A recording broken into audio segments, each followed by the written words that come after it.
kenapa ditegur ibu? Karena Lala itu Lala mengumpul di kelas. Begitu deh ceritanya ayah. Oh gitu. Emang kenapa kamu tidak izin? Sepengetahuan Lala bisa menahan pipis. Ternyata tidak bisa. Oh, jadi kamu merasa kamu tuh sanggup tapi ternyata tidak sanggup. Iya. Oh, jadi gitu. Jadi Lala mengumpul Oh, deh. kamu ditegur ibunya seperti apa? Lala jangan begitu, jangan ngompol di kelas, itu berdosa tahu. Oh, gitu. Tidak baik. Oh. Kalau ayah ibu menegur Lala baik-baik, Oh, tidak gitu, pernah nakal. Tapi kan Missnya juga baik sama Lala. Tapi kamu kedepannya harus izin sama Miss ya kalau mau pipis ya. Tapi Lala takut izin sama Miss. Tidak apa-apa kan Missnya baik. Kenapa sih kalau Miss itu suka baik? Iya karena Missnya sayang sama Lala dan teman-teman Lala. Oh, sama pribadi Lala. Sama pribadi Lala. Yaudah kantor kamu sudah minta maaf sama ibu sudah belum? Belum. Nanti kamu minta maaf ya. Baik Kak. Janji? Janji. Ya udah sini. Halo semuanya, halo sahabat pendengar. Halo semuanya. Selamat datang lagi di podcast Suara Kecil Cerita Besar. Ruang di mana kita membahas cerita-cerita kecil dari dunia anak yang ternyata punya makna yang sangat berarti nih untuk kita. Sebelumnya saya Nela Sagita. Hari ini kita akan membahas fenomena yang sangat menarik nih. Ada anak usia 7 tahun yang dia bisa berbicara formal menggunakan bahasa yang baku selayaknya orang dewasa. Fenomena ini sepertinya lucu ya, tapi ini wajar nggak atau ini tuh perlu diperhatikan nih? Untuk mencari tahu itu, saya nggak sendiri nih, saya mengundang narasumber hebat nih. Yang pertama ada Mbak Naomi, beliau ini seorang ahli pendidik. Halo Kak Nela, halo semuanya. Baik, kali ini kita akan membahas topik yang sangat seru loh, dimana topik kali ini sangat penting buat guru dan orang tua.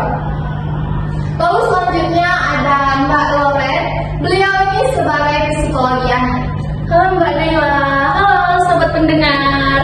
Seru banget nih, hari ini kita akan bahas tentang keterampilan berbahasa anak. Lalu yang terakhir ada Mbak Natasha. Mbak Natasha ini guru SD di kelas rendah. Mbak Natasha ini pasti memiliki cerita-cerita tentang keseharian anak.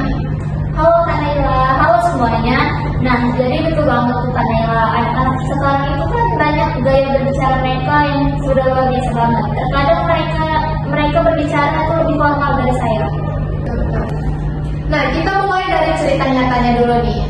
Mbak Natasha boleh dong bagi kami satu contoh yang nyata nih tentang anak yang berbicara bahasa baku di sekolah.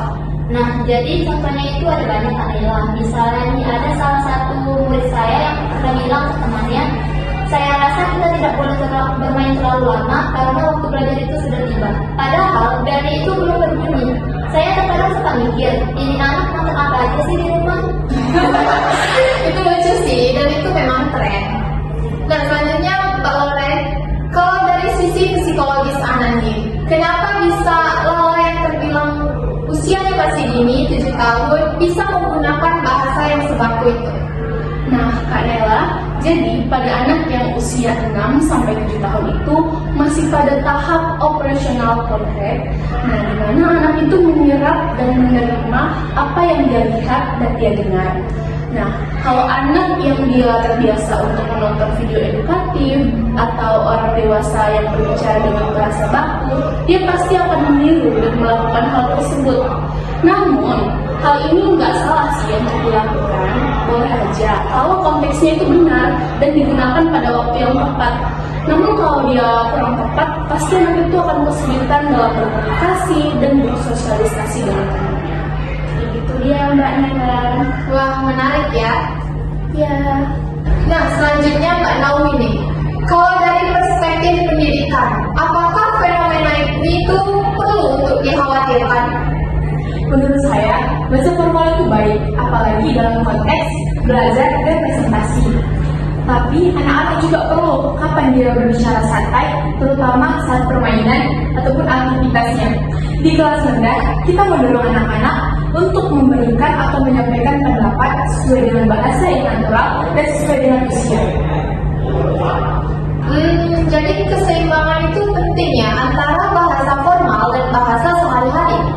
Betul sekali. sekali guru dan orang tua harus jadi teladan dalam bahasa kontekstual, di mana jangan semua hal dibiasakan. Anak-anak butuh ruang untuk jadi anak-anak yang sesuai dengan usianya tertentu. Nah, Mbak Natasha kan seorang guru nih.